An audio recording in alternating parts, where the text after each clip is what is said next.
Welcome everyone to this episode of the HR Dialogues. I'm your host, Dr. Dieter Veldsman, and today I'm joined by Simon Carvi as we talk about skills-based taxonomies and how that can help you to prepare for the future of work. Welcome to the HR Dialogues, where we learn from people practitioners as they navigate the emerging world of work. Good day, everyone, and welcome to our podcast where we talk about human beings in the workplace and discuss the topics that will influence the future of work. My name is Dr. Dieter Veldsman, and today I'm joined by Simon Carvi, the co-founder of Huneety, a very exciting startup helping organizations solve the skills challenges that they face to be ready in this new world of work. Simon, good day. It's great to have you with us.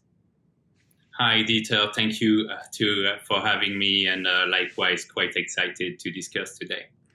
Perfect. Simon, I'd love us to jump right in, and maybe to give a bit of context to our listeners today on the topic is, I think skills has been such a big conversation in the organizational domain, especially due to firstly, the COVID pandemic. I think the manner and the way in which organizations are also changing. And it's interesting for me to see, and there was a report that came out from the World Economic Forum that estimates that 40% of workers will require reskilling that will take up to 6 months or more.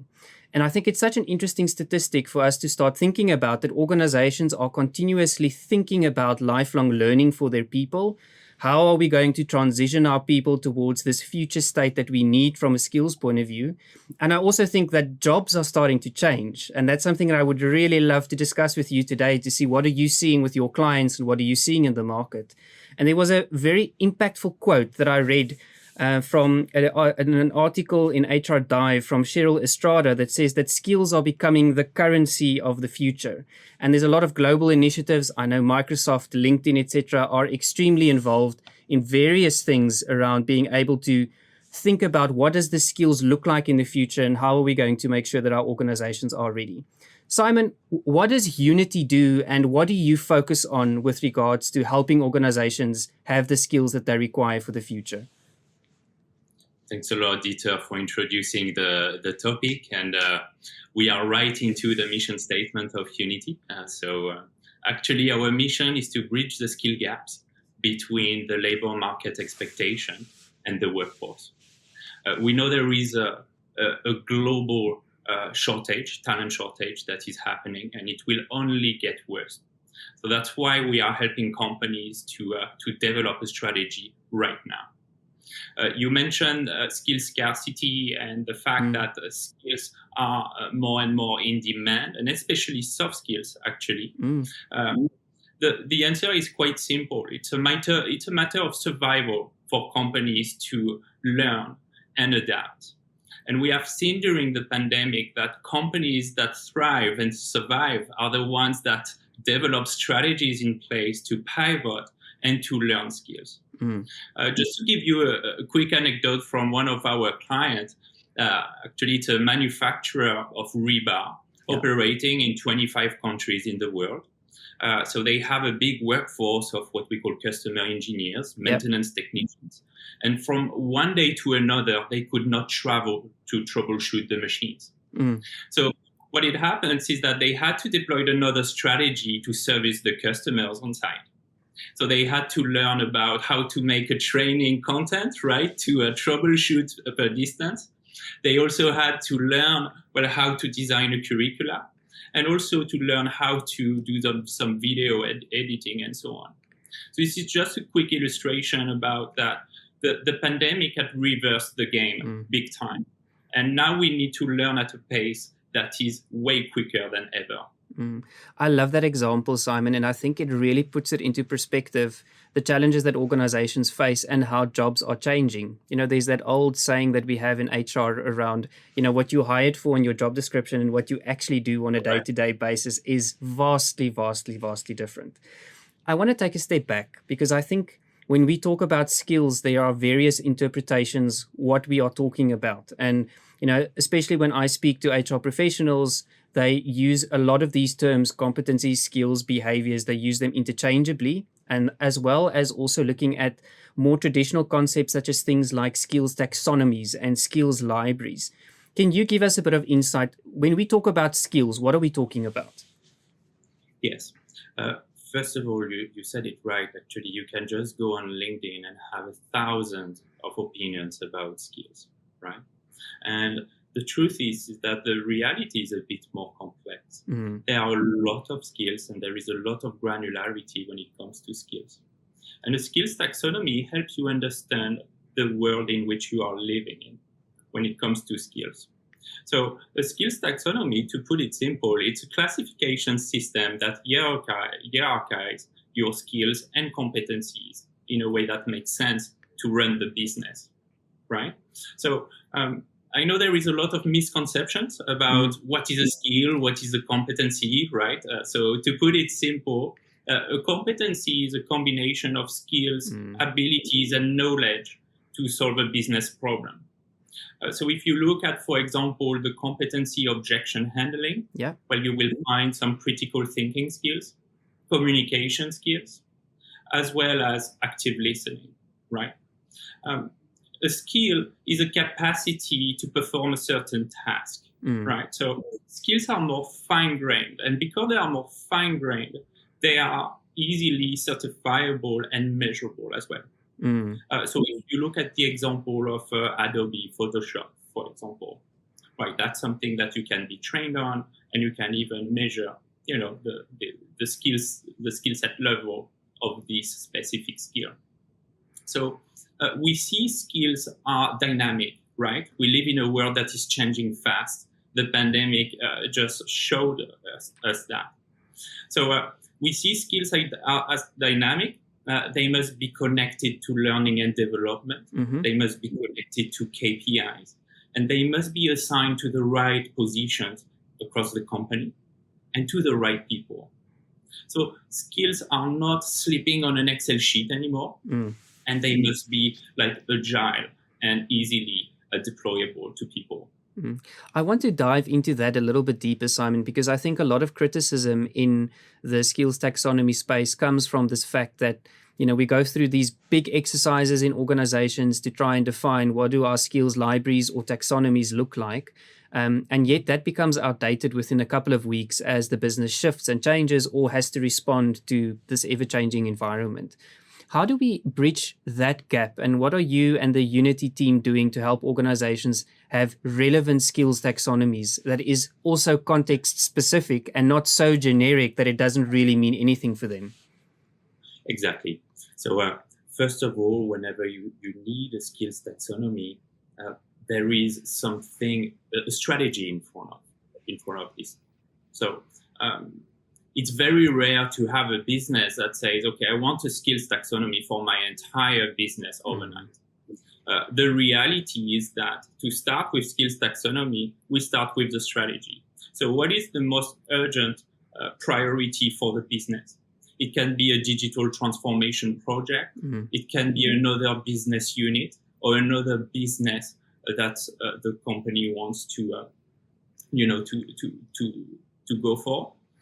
So this is one side. Another thing could be to, during the acquisition of an HRIS system, for example, the HRIS system, it's pretty much like an empty box. You need to fill, the HRIS with data. You need to fill it with job description and so on, right? So companies are thinking about skills taxonomy during that moment as well. And the other recurring case we are facing to is thinking about skills taxonomies for a targeted population across the company. And the high performers or high potential or talents, whatever we want to call them, are the first one priority to trigger a project like that. So when we work with our clients, we have different use cases, right? Sure. There are different situations where there might be in need of a skills taxonomy, and we help roll it out from there. Perfect. I love the fact that you talk about prioritization, because I think that's often where we get stuck. We try to be so comprehensive and so complete that we sometimes miss the point around, and something that I often speak about with the team as well, is what are you really trying to solve for? Where does this fit and how are we going to roll it out in a way that is still feasible? There's that saying, rather get it done than get it perfect. And I think this very much applies to our example as well. Simon, give me an example of some of the use cases. I am an HR professional. How do I know that the skills taxonomy process is something I need to embark on? You've mentioned strategy. You've mentioned a specific project. Can you give us a few examples of use cases? Yes, I try to roll out like a specific project for each of the use cases I mentioned. So first case, very, very classical. The customer constraint is I have a competency framework and it's sleeping on Excel. Yeah. No one touched it since years. Our employees actually are not even aware of it. So with this company, which is a manufacturer of ink, right, in Southeast Asia, what we did, we actually took their core competency framework and we fed their competency framework with their missing skills. So what we did, actually, we did a survey of all the job families they had across the company.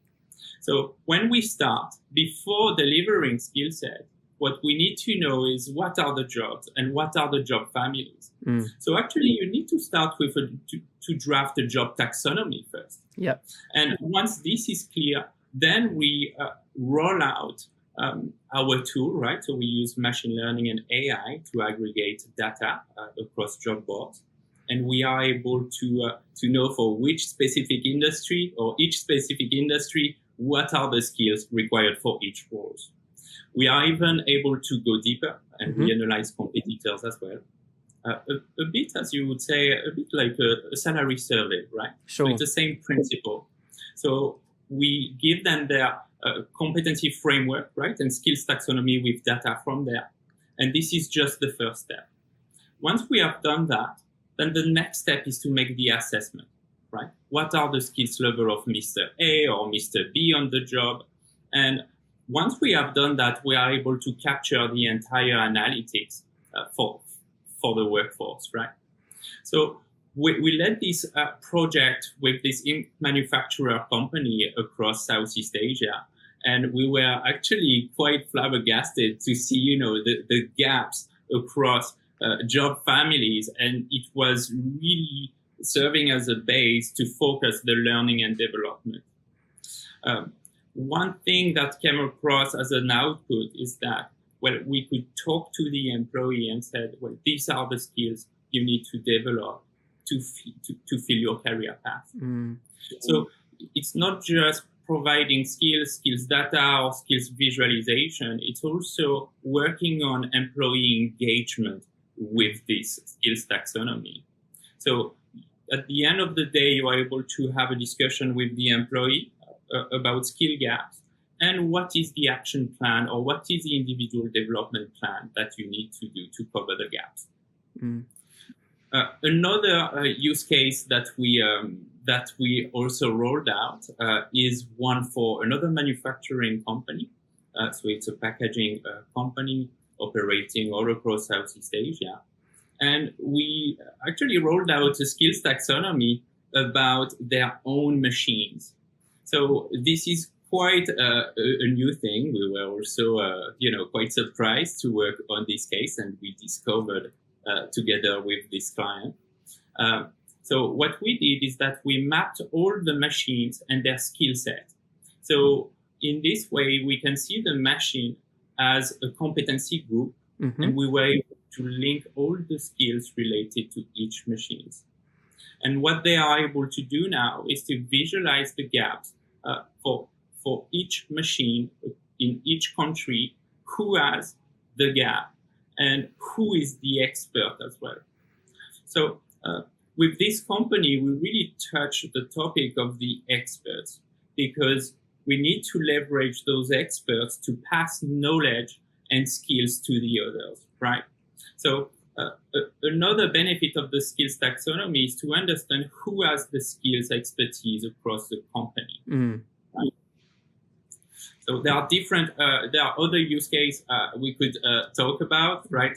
Maybe another one that I especially like We actually did it for our first client, manufacturer of rebar, all across the world.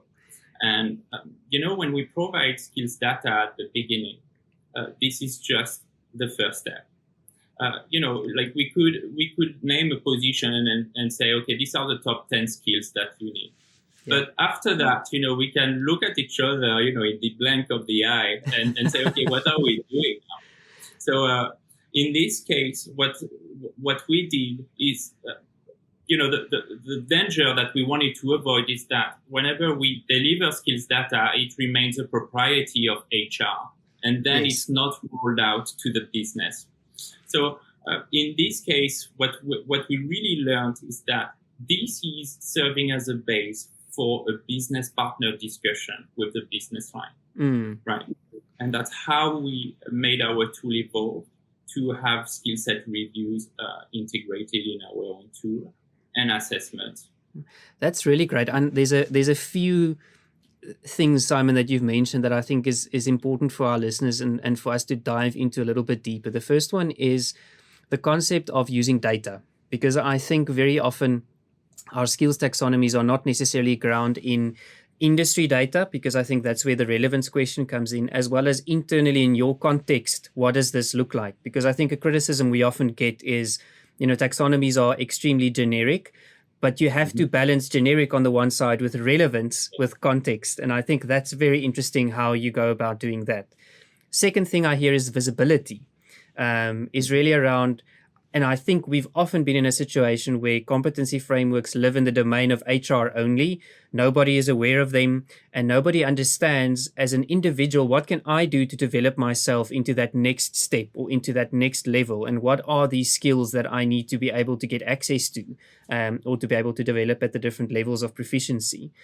And then the last component, which I really, really love, is to say that you mentioned that, start where the pain is now, or start where the priority is now, because I think the skills taxonomy can also serve really as a strategic discussion tool, and almost as an instrument that you utilize to help the business understand what does that next step look like for them to be able to evolve. Simon, having said that, though, I can imagine that there's quite a few challenges, and I would love you to share some of the horror stories that you've already encountered when trying to help organizations and educate them about the importance of skills and where it fits and skills taxonomies. So I would love you to share some of your thoughts there. Yeah. Well, we mentioned one. The danger and challenge is to keep the data for yourself. All right. It's great. We can look smart with data, right? But if we keep it for ourselves, then it does not worth anything. So we learned that as well with our first use cases, right? That whenever we deliver skills data, we also need to think about the next step after. So that's why we developed a skill set review feature that will bring the skill set to the right person across the organization for validation. A very strong challenge that we have, and in Asia, I think is especially challenging, is the opinion, right? So everyone has an opinion about skills, and to shift the mindset and make decision with data is still emerging, right? It's still something new. Especially in Asia, HR is the friend, a bit the friend in the company. So it's also difficult for HR to challenge the existing status quo, right? So these are strong challenges that we come across. We see that the mindset is changing, and we want to empower the HR teams, to have discussions with their CEOs, with their CHROs about data, right? And the best way to do that is to look at the strategic roadmap. What do we want to do? What are the top priorities right now? What are the top recruitments as well that are ongoing? And to have that discussion. I definitely hear, Simon, that there's a very close alignment with the broader talent conversation in an organization, right? And I think there's a differentiation between, what is the work that needs to be done and who is the person doing the work. And it sounds like, in your approach from a skills point of view, there is consideration for both those different parties. Again, I think the topic of data, and we talk at AIHR, we talk about data literacy and digital dexterity as a core skill and competency that HR professionals need to have to remain relevant in the future. How do you help the HR function position this? If it's let's talk about the Southeast Asia context. This is new. I've never worked with something like this before. How do you help me as an HR professional? Yeah, well, there is actually what we do. We use our platform to deliver a service. In Southeast Asia, where it's very relationship based, right? And first you need to advocate, why making decisions with data.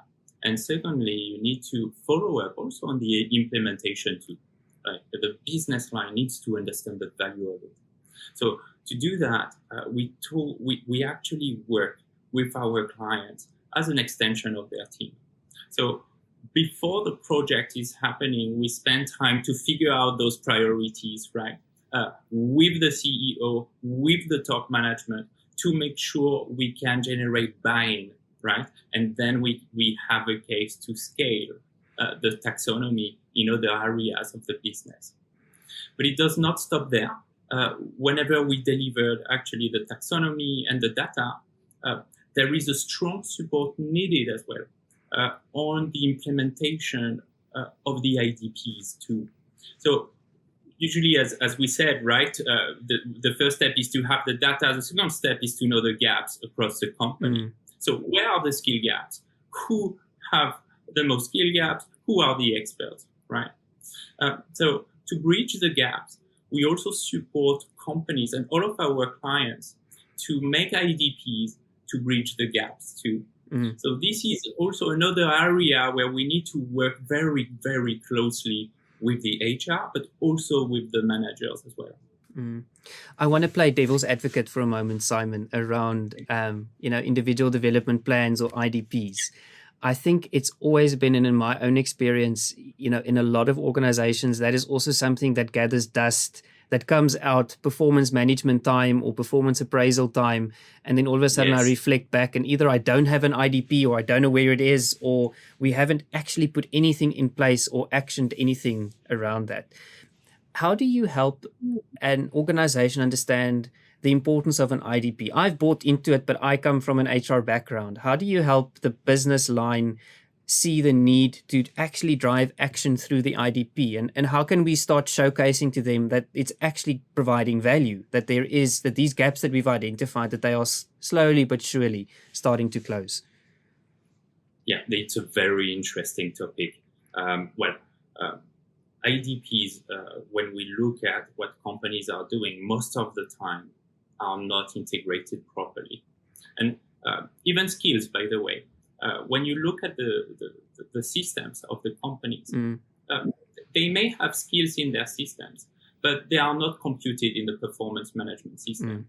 So very, very often, and I'm talking about 10,000 plus employee companies, have skills, but they are not integrated in performance management systems. So actually, employees do not see the value of, he doesn't know what are his skills. And if he works on his skills development, it's an added workload, right? Because it's not part of his performance management plan. So the first thing we are doing with clients is to do that loop, right? Well, we have skills. We put them in the performance management system, right? But the second thing is, how do we make the IDP?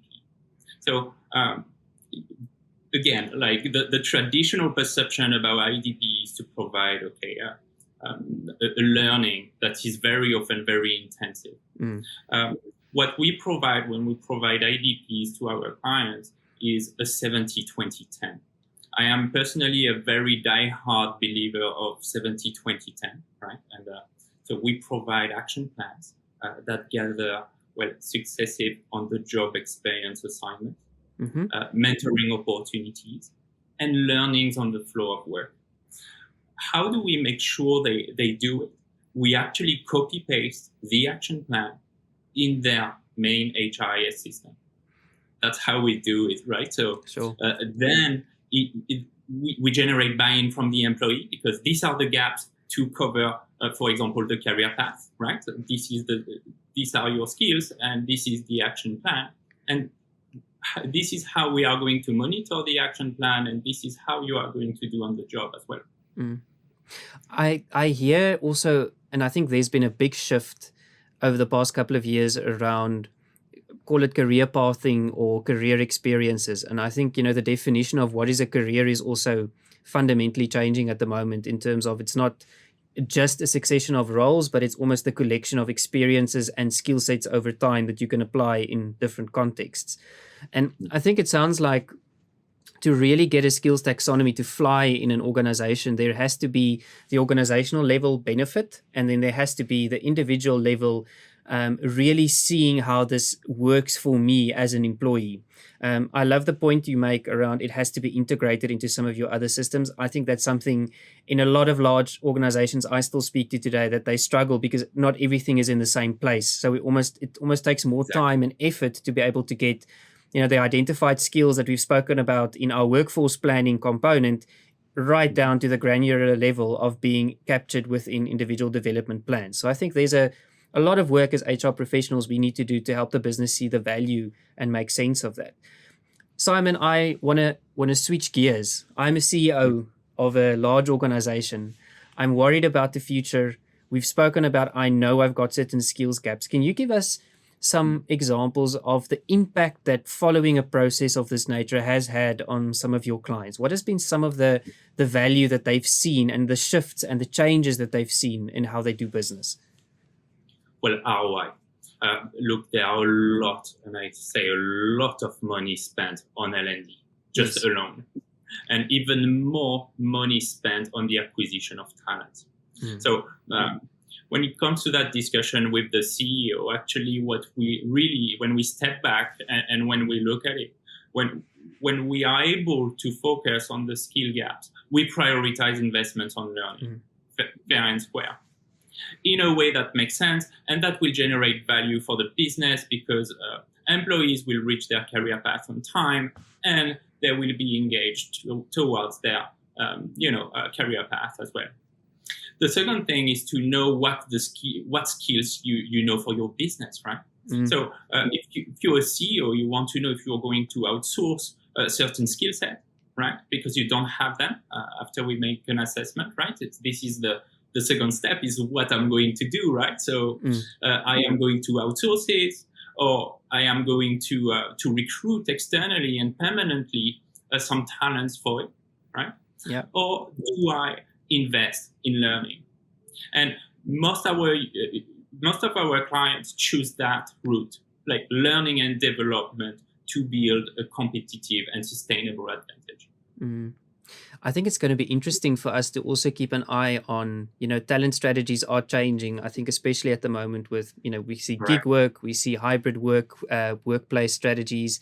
And I think the knowledge and the understanding of what is the actual skill that I need and require is going to become extremely, extremely important. Simon, on that topic, what are some of the emerging skills that you see? Things that, 5 years ago we were not talking about, that you've seen pop up at the moment as critical priorities for organizations? Well, a big one, gathering data, interpreting data. And I'm not talking about financial analyst or analyst jobs, but across all layers of jobs in the organization. Another one, of course, is on the soft skill side, right? For example, in Thailand, there are some a very big demand for critical thinking and English, right? Sure. A salesperson that have good critical thinking, problem solving, and English skills is hunted like gold, I can tell you. So these are example of skill scarcity you find on the market, and that really explain the shift of the employer-employee power balance as well, right? So look at data scientists as well, like a very big demand of data scientist skills in Southeast Asia, whether it's about API programming, programming languages, and also communication skills for those guys. So the countries in Southeast Asia adopted a borrow strategy so far, right? They fetch the skills from other countries, especially Europe, USA, right? They did not develop the capabilities internally to bridge the gap, and that's something that is ongoing and being done, right? I think there's also, and I agree with you. I mean, I think we're seeing with across the world at the moment the working with data, the interpretation of data, the ability to interpret and have an evidence-based approach towards work, regardless of what your job is definitely becoming a lot more important. I love the idea also around that we have to blend that, and that I see quite a bit with also not just what you do, but how you do it, and the approach there around things like problem solving and thinking critically about a lot of these components as well. Simon, I want to ask a question to say, we are also seeing that around the world, some countries and governments are starting to realize that the skills deficit is not something that one industry or one organization can solve on their own. And there's quite a few projects. I know a few of them in Southeast Asia. Singapore, I know, embarked on quite a big project a while ago as well, thinking about, as a country, for us to be successful, we need to stimulate the development of certain skills, and we put in programs in place to make sure that we do some grassroots development.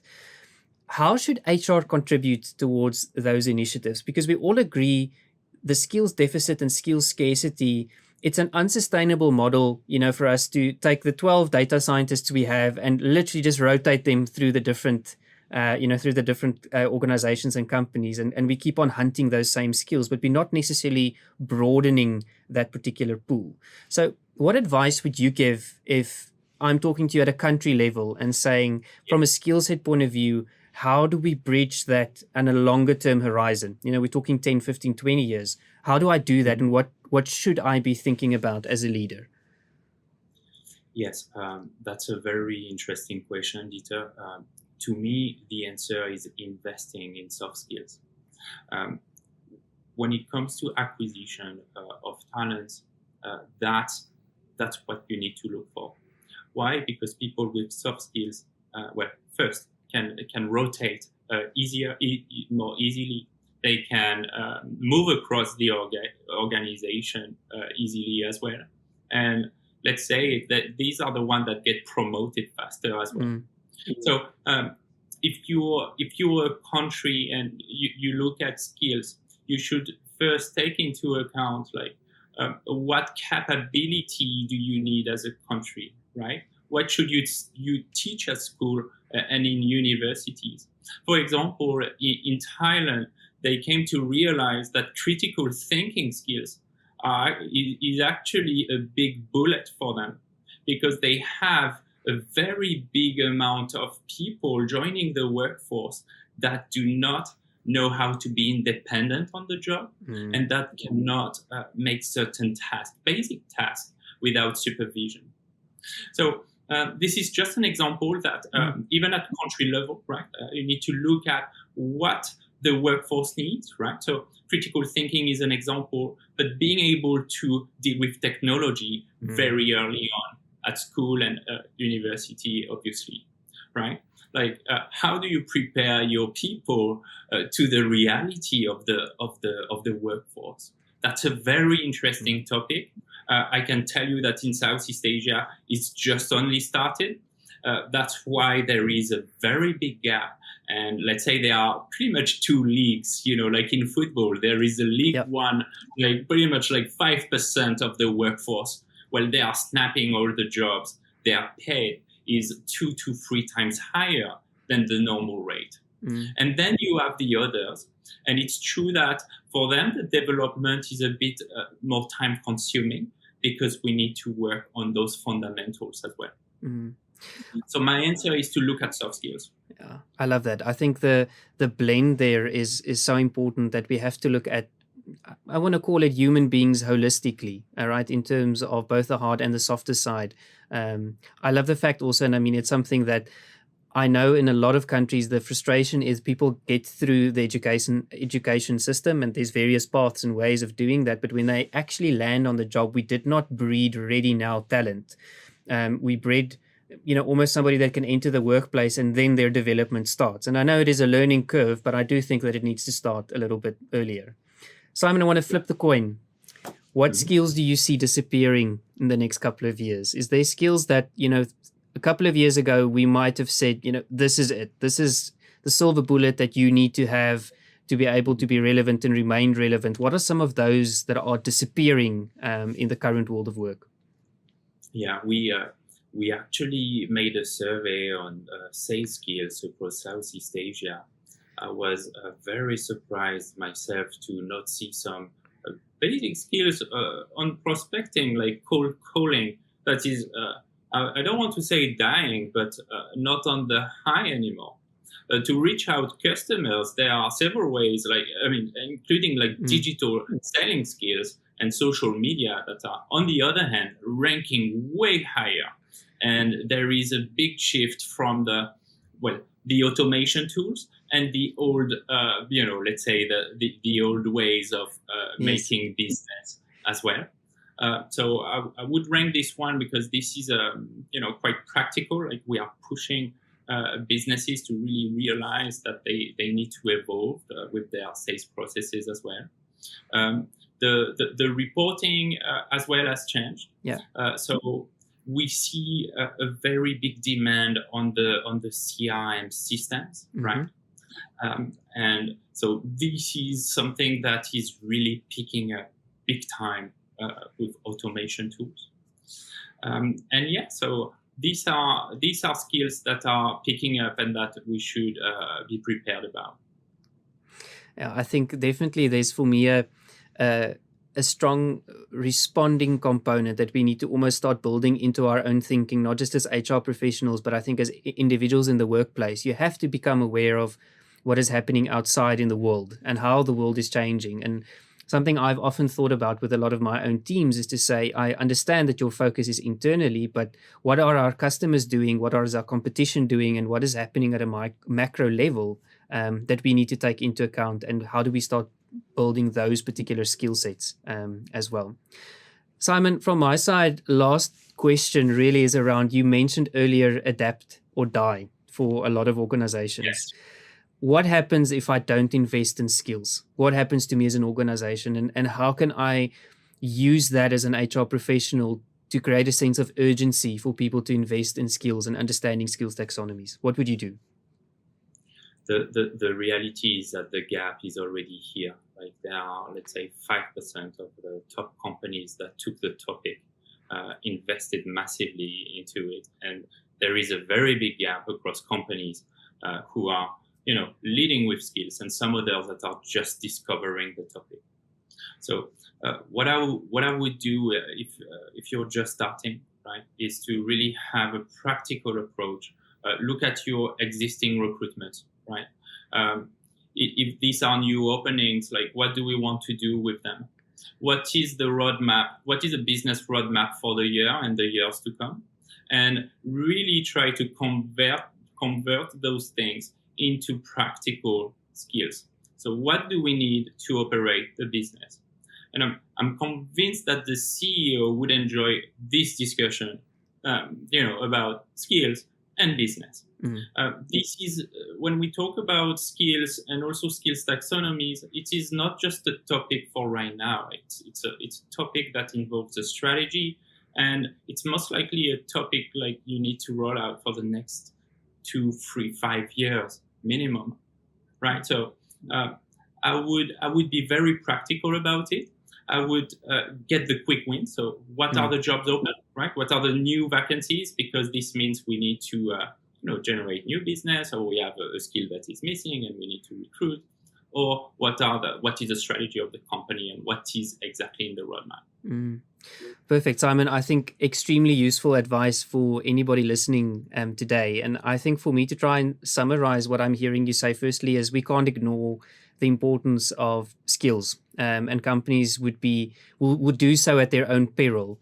From a process point of view, I hear start with educating the business and start with a strategy. Start with what are we trying to achieve? Give us a view of what do we have currently and utilize data so that we've got an accurate, reflective view of where we are as an organization and what we are missing. make it real and practical around the impact and how we are going to close those skills. Are we going to buy them in? Are we going to develop them over time? Link it into your other processes. We spoke about workforce planning. We spoke about performance management. Operationalize it via your IDP. And then I guess the last step then is to be able to say, let's start this cycle again. And let's make sure that we start showcasing the progress that we have made with regards to the development and the acquisition of the skills that we require for the future. Simon, wonderful topic. And I really, really enjoy, I think, the practicality and the approach that you have towards getting it done, if I can call it that, and helping organizations to say, but this is where the biggest investment needs to lie. Any last advice that you can give to an HR practitioner that's listening to us today and says, tomorrow I want to get started with skills. Where do I start? What is the first thing that I should do?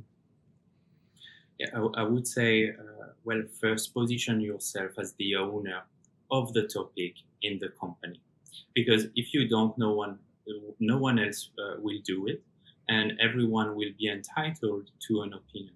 So there must be a strategy about skills, and someone in the company should own it.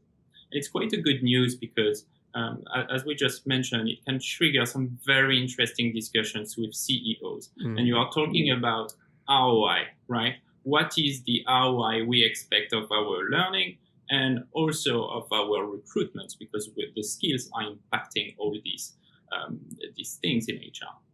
So I would say first, look at the topic, invest yourself in it, have a discussion with the CEO. If you don't know yourself, get some insights about strategy. Where is the business going in the next 6 months, 1 year and above, right? And then you will have a sense of the priorities and maybe start to think about, okay, what skills do we need? And that way it becomes real, because either we may recruit, outsource, or we can focus the learning and development. The second advice I would do is that do not treat skills separately in your performance management system. Include them in the performance management system. It's even okay to have KPIs related to skills and competencies. So put some objectives in front of them, and you will start to see some ownership as well, right? So it's not just a standalone thing across the company. It's something that has to be embedded in the business objective. Actually, when the people are working, they should work also every day toward their skill set. So link the skills to the performance management. Do not be afraid to put KPIs in front of them. I think the line managers will appreciate that, because it will not be an extra workload. It will be embedded in the actual workflow. And yes, start monitoring from the quick wins just from there. Simon, thank you so much. I think we've definitely touched on a very, very important topic, and one that I think will become more important as we kind of move into the ambiguity of the future of work. We love to make it practical for our listeners. So is there any tool, tip, or template that we can share with them from your side that will get them started as an HR professional on this journey? Yes, of course. So we actually released a white paper about skills taxonomy. So anyone willing to get started on the topic, feel free to come on our website and download the resource. We also released the behavior assessment platform. So this time for the acquisition of the talents, right? I was mentioning about soft skills, so that's our aim, to pre-filter candidates with the right behaviors and to improve predictability and success on the job, right? So our assessment, pre-assessment employment platform is accessible for free. And we are also releasing, if you want, like free mappings to the public, right? Free skills mapping to people. So if anyone wants any skills mapping, or to have an idea of what a skills mapping with data looks like, they can just reach out to us and we will release a skills mapping to them. That is really, really great, Simon, and I appreciate the openness from your side to share that with our listeners today.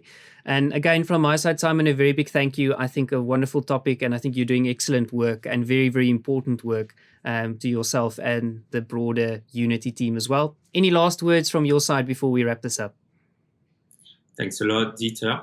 And no, I just hope the community will get started on skills at their own level with their own priorities, and maybe see and start to get some change across the company.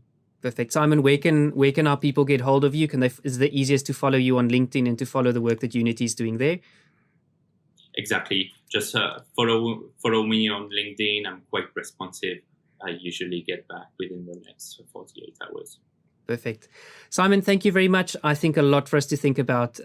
Such an interesting topic for us with different layers and different levels. And what I'm taking out of today is be practical, be real, make sure that it matters, and really go and own the space, because it will make a huge difference in the success of the organization going forward as well. And with that, thank you very much to everybody listening in to our conversation. We will see you soon.